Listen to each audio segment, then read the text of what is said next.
When I learned about this math ratio, it changed my life.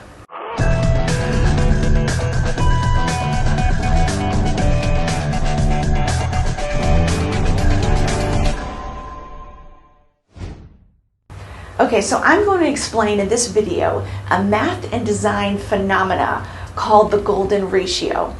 It's also referred to as phi. So what is the golden ratio? Well, to help explain it, I'm going to put out this sequence of numbers called the Fibonacci sequence, which is really just the golden ratio in a sequenced numeric form. Now, to arrive at this golden ratio sequence of numbers, we just need to follow a basic math formula. And I'm not a math person, so we're just going to keep this very simple. Okay, so you just start with 0 plus 1 equals 1. And now to get to the next number in the sequence, you take the sum of that simple equation and add it to the last number in the equation. So 1 plus 1 equals 2, and then 1 plus 2 equals 3, and it's around this point that the ratio actually starts showing up. And as we continue to do this formula, we start arriving at a set of numbers. So 2, 3, 5, 8, and you see what we're doing? We're adding the sum of the equation to the last number in the equation, and we arrive at this sequence of numbers. And it's interesting that this sequence and ratio actually remains consistent no matter how long you follow this mathematical formula. And so this sequence continues to expand outward around the rate and the ratio of 1 to 1.6. Now, to help give you an idea of what a 1 to 1.6 ratio is, compare it to a 1 to 1 ratio. So to make a 1 to 1.6 ratio, you just envision a little more than half of the initial line added to the line of the other side. All right, so this ratio of 1 to 1.6, and this is the ratio that's called the golden ratio, a 1 to 1.6 ratio. So this is what the golden ratio looks like as a rectangle, 1 to 1.6. And if we were to start making incremental golden ratio points within that, we can get an idea of what a spiral looks like when it expands outward at the same measured sequence. Now, this is all well and good, but what does that have to do with everyday life? Well, a lot actually. And that's because when we look to nature, we see that so many things flourish when they go to the golden ratio design and when they follow this sequence.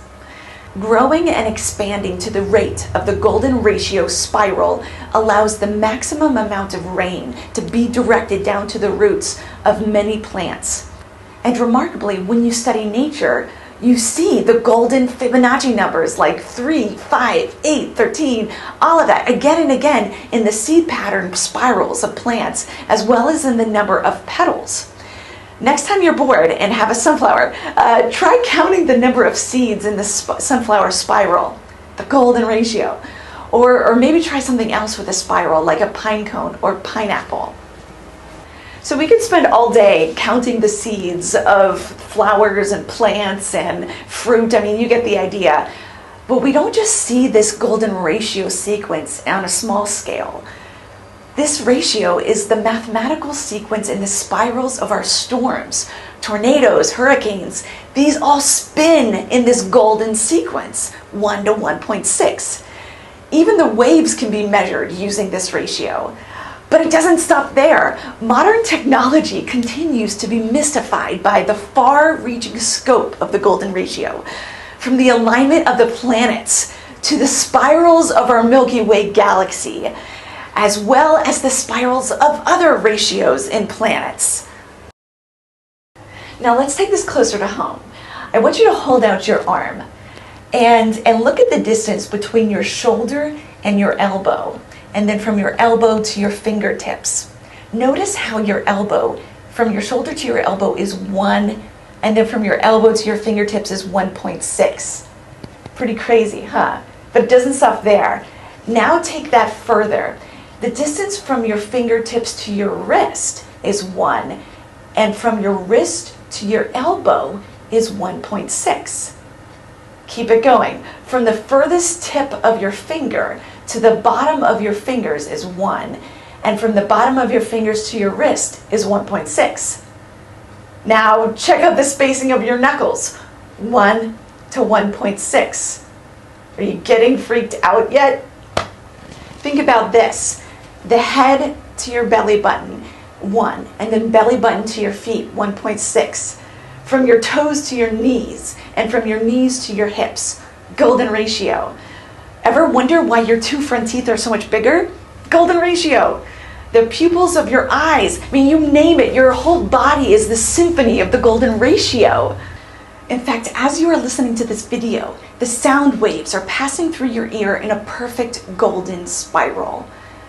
Scientists have discovered that the golden ratio pattern is necessary for the human brain, the neural system, our sense organs, and our lung system. The golden ratio sequence is even in the helix of our DNA, and it forms the very rhythm of our heartbeat pattern. This is pretty amazing if you ask me. The universe is an incredible place. And to think that these beautiful intricacies of the world all hang on a stacked razor's edge with the incomprehensible fine-tuning of all these precise constants and quantities which allow the universe to begin to exist. I mean, it's unfathomable. No wonder we are naturally bent to worship a higher creative power. I mean, we are fearfully and wonderfully made, and we live in a universe that is designed and hardwired to be life permitting. I mean, speaking of which, I think it's interesting that the golden ratio also comes up in the ancient biblical text. Scholars have noted that when you consider design measurements of things like Noah's Ark and the Ark of the Covenant, the golden ratio is an exact match to the measurements. Pretty interesting. Okay, so we've seen how the golden ratio is embedded into our life and even into our own heartbeat. So naturally, it's going to affect our aesthetics and the arts. It is believed that the Greeks used the golden ratio to achieve ideal acoustics, and many instruments are actually designed with the ratio. When you look at the amount of black keys and white keys on a piano, it should be no surprise that you see the golden ratio, and that's because the musical scales and notes align with the Fibonacci sequence. So scientists, mathematicians, and artisans have been aware of the golden ratio and have been incorporating it into their architectural and artistic designs throughout history. For some reason, designs tend to look better when composed and designed with the golden ratio.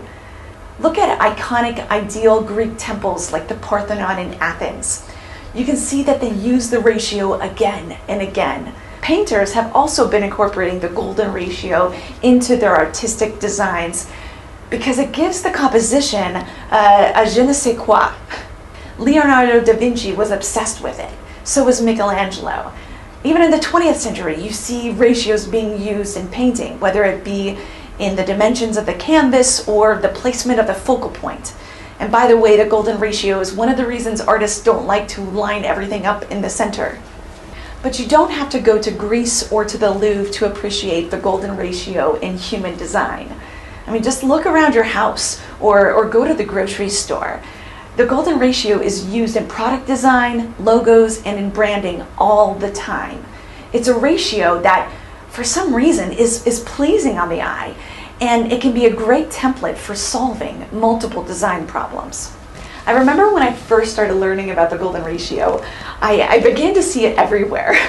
And it's really remarkable with how it comes up in nature and in the design world, and how artists can greatly improve their designs by using its sequence. So now that you know about this mysterious sequence that pops up again and again, now go out, and I want to challenge you to go and look and find places where you see this ratio. You don't necessarily have to take around a measuring stick, but take pictures and notice where you see this ratio come up in design and in nature, and I think you will be surprised. And perhaps even this newfound awareness, it might even change your life.